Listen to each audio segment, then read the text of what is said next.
এই মুহূর্তে বিরাট নিয়োগ অবশেষে বাংলা সহায়তা কেন্দ্রে বিশেষ করে যারা চাকুরি করতে চান অনেকে আমাকে কমেন্ট সেকশনে কমেন্ট করেন যে বাংলা সহায়তা কেন্দ্রে কবে চাকুরি বিজ্ঞপ্তি প্রকাশিত হবে, বাংলা সহায়তা কেন্দ্রে কবে চাকুরি বিজ্ঞপ্তি প্রকাশিত হবে। তো দেখুন, যারা বিশেষ করে গ্রাম পঞ্চায়েত ভিত্তিক বাংলা সহায়তা কেন্দ্রে চাকুরি করতে চান, কারণ কি ইতিমধ্যে আপনারা সকলে জানেন এই গ্রাম পঞ্চায়েতে বাংলা সহায়তা কেন্দ্র এবং কি বিডিও অফিসে, জেলা পরিষদে, বিভিন্ন রকম লাইব্রেরি, সরকারি লাইব্রেরিগুলিতে বাংলা সহায়তা কেন্দ্রে এই মুহূর্তে চাকুরির বিজ্ঞপ্তি আপনারা অনেকেই করতে চান। ইতিমধ্যে বিভিন্ন রকম বিডিও অফিসেও কিন্তু বাংলা সহায়তা কেন্দ্রে যে চাকুরির বিজ্ঞপ্তি ইতিমধ্যে কিন্তু তারা অলরেডি চাকুরি করছে।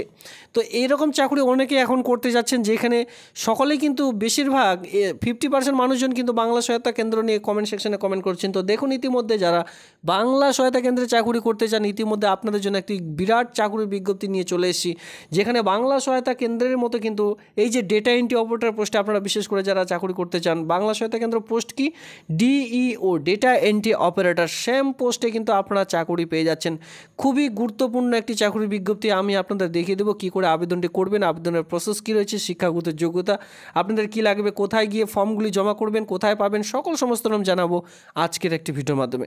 প্রথম থেকে শেষ পর্যন্ত ভিডিওটি দেখলে কমপ্লিট ইনফরমেশন একটি ভিডিওর মাধ্যমে পেয়ে যাবেন।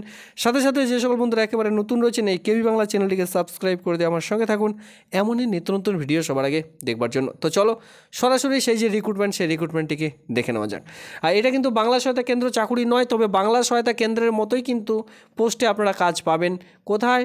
বিডিও অফিসে, block development office, DM office, district magistrate and collector, এই সকল বিভিন্ন রকম অফিসে কিন্তু এই কাজগুলি পেয়ে যাবেন। তো চলো সরাসরি নোটিশটি আমি দেখিয়ে দিচ্ছি। রিক্রুটমেন্টের নোটিশটি খুঁজে না পেলে অবশ্যই টেলিগ্রাম গ্রুপ ভিজিট করুন, সেখানে অলরেডি লিঙ্ক আমি প্রোভাইড করে দিয়েছি।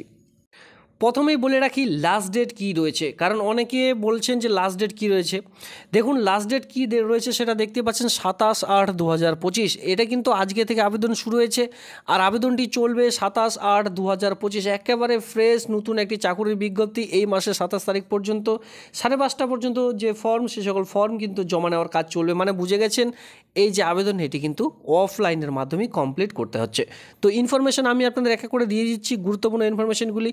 আপনারা যদি পিডিএফ ডাউনলোড করতে চান টেলিগ্রাম গ্রুপ ভিজিট করুন, আর যারা অলরেডি আগে থেকে টেলিগ্রাম গ্রুপে অ্যাড হয়ে আছেন তাদেরকে অসংখ্য ধন্যবাদ। আপনারা সকলে জানেন ডে বাই ডে আমি যে ভিডিওগুলি আপলোড করি, গভর্নমেন্টের অফিসিয়ালি সাইটের লিঙ্ক সঙ্গে পিডিএফের যে লিঙ্ক, সমস্ত কিন্তু আমি টেলিগ্রাম গ্রুপে প্রোভাইড করে রাখি। তো বন্ধুরা, এই যে ডেটা এন্ট্রি অপারেটর দেখতে পাচ্ছেন, ডেটা এন্ট্রি অপারেটর যে রয়েছে বিভিন্ন রকম ব্লক অফিসে আপনারা এই সকল কাজগুলি দেখতেই পাচ্ছেন। এখানে যে বেতনটি পাবেন সেটা কিন্তু দেখতেই পাচ্ছেন যে 16,000 টাকা পার মান্থ যে স্যালারি, সেটা কিন্তু আপনাদের প্রোভাইড করা হবে, যেটা কন্ট্রাকচুয়াল ভিত্তিক। আজকের যে চাকুরির বিজ্ঞপ্তিটা আমি আপনাদের দেখাচ্ছি সেটা কিন্তু অন স্ক্রিনে দেখতেই পাচ্ছেন। শুধুমাত্র কন্ট্রাকচুয়াল ভিত্তিক হিসাবে এই যে কাজ, এই কাজটি আপনারা পাবেন। প্রতি মাসে যে বেতন আপনারা পাবেন সেটা কিন্তু 16,000 টাকা করে। ডেটা এন্ট্রি অপারেটরের মতো কিন্তু এই যে পোস্ট, এই পোস্টগুলি কিন্তু অন স্ক্রিনে আমি আপনাদের এক এক করে দেখিয়ে দিচ্ছি। দেখুন বন্ধুরা, এখানে আপনারা দেখতে পারবেন মেথড অফ রিক্রুটমেন্ট কী বলা হয়েছে, on the basic of written examination. First of all আপনাদের কিন্তু রিটেন এক্সামিনেশন নেওয়া হবে, নট ফর ইন্টারভিউ। এখানে কিন্তু ইন্টারভিউর জন্য নয়, আপনাদের এখানে দুটো ধাপের মধ্যে চাকুরির বিজ্ঞপ্তিটি সম্পূর্ণ করা হয়ে থাকবে। ফার্স্ট অফ অল দেখতে পাচ্ছেন রিটেন এক্সামিনেশন।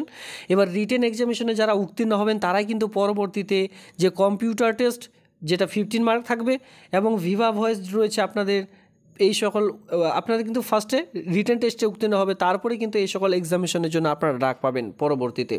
তো অন স্ক্রিনে দেখতে পারবেন যে ইন্টারভিউ রয়েছে সেটা কিন্তু 10 মার্কের। এখানে অন স্ক্রিনে দেখতে পাচ্ছেন যে আপনাদের ইন্টারভিউ রয়েছে সেটা কিন্তু 10 মার্কের। অন দ্য রিটেন এক্সামিনেশন যেখানে আপনাদের যে সকল বিষয়ের উপর এক্সামটি হবে সেটা কিন্তু দেখতে পাচ্ছেন যে general mentality ability, arithmetic, general knowledge and current affairs and English, এই সকল বিষয়ের উপর কিন্তু আপনাদের 40 মার্কের, শুধুমাত্র 40 মার্কের রিটেন এক্সামিনেশন নেওয়া হয়ে থাকবে।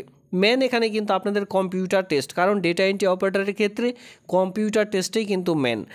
মানে আপনার যে কম্পিউটার হাতের স্পিড, বা আপনি কী ধরনের কাজ জানেন, কিভাবে আপনি কাজ পরিচালনা করবেন, সমস্ত রকম কিন্তু আপনাদের দেখা হয়ে থাকবে।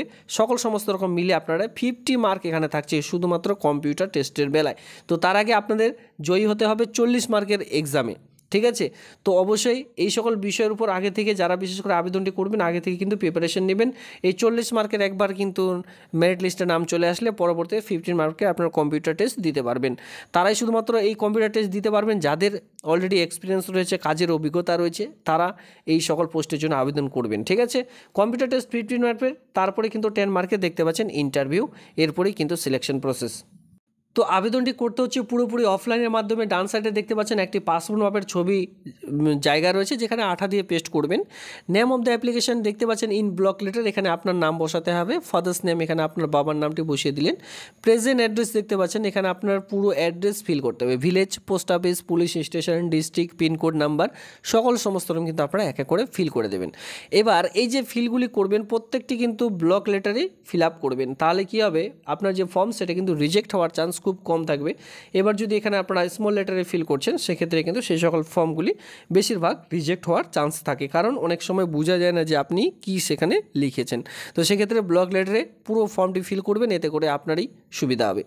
তো আপনার নেম, এরপর আপনার ফাদার্স নেম, এখানে কিন্তু বলে রাখি মেল ফিমেল উভয় আবেদন করতে পারবেন। তো সেক্ষেত্রে মেল হলে আপনার ফাদার্স নেম, আর বিবাহিত মহিলাদের ক্ষেত্রে হাজব্যান্ডের নামও কিন্তু বসানো যাবে।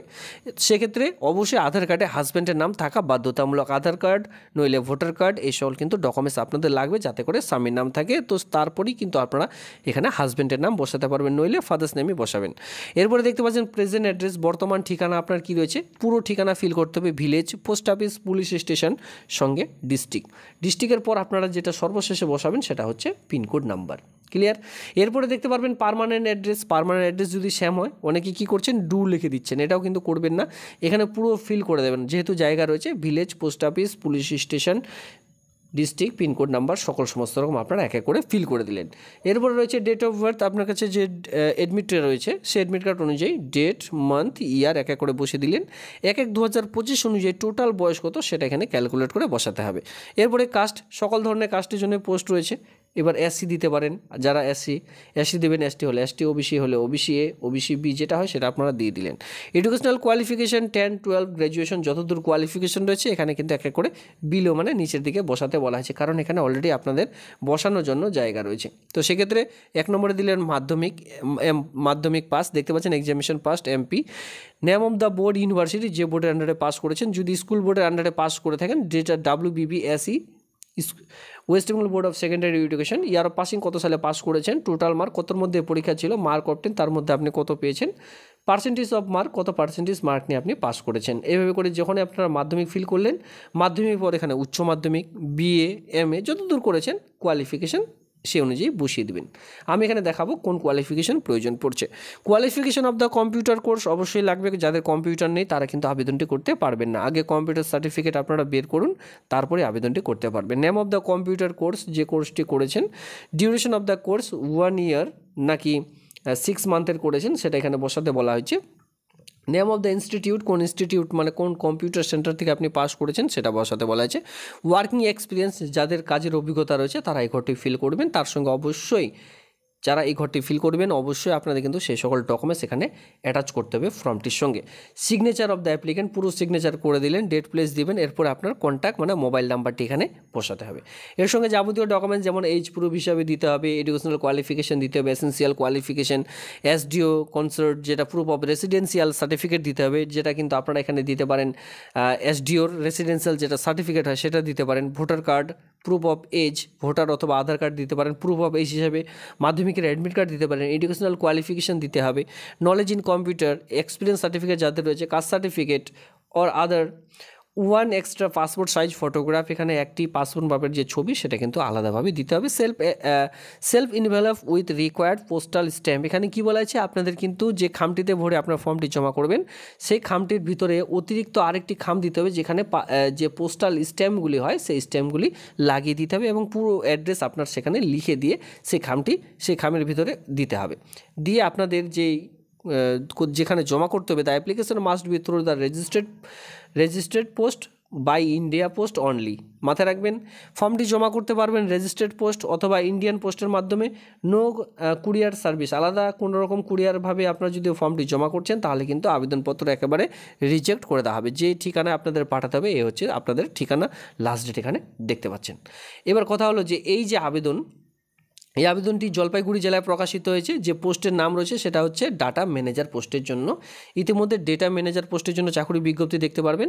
আবেদনটি করতে পারবেন 18 থেকে 37 ইয়ার্সের মধ্যে, যেখানে অবশ্যই আপনাদের গ্র্যাজুয়েশন লাগবে, বিএ পাস শিক্ষাগত যোগ্যতা, বিএ যে পাস কোর্স, অনার্স কোর্স, যে কোনো স্ট্রিম নিয়ে যদি শুধুমাত্র বিএ পাস করে থাকেন তাহলে আবেদন করতে পারবেন। তবে অবশ্যই এর সঙ্গে যেটা দরকার সেটা হচ্ছে certificate in computer application, computer একটি সার্টিফিকেট দক্ষতা প্রয়োজন পড়বে।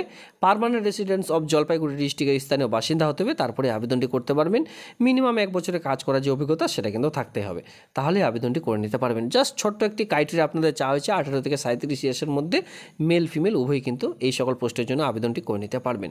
এ হচ্ছে আবেদনের process, A to Z process আমি জানিয়ে দিলাম। এরপরেও কোনো যদি আপনাদের কোয়ারি থাকে অবশ্যই কমেন্ট সেকশনে কমেন্ট করবেন। এই ভিডিওটি দেখবার জন্য আপনাদের অসংখ্য ধন্যবাদ।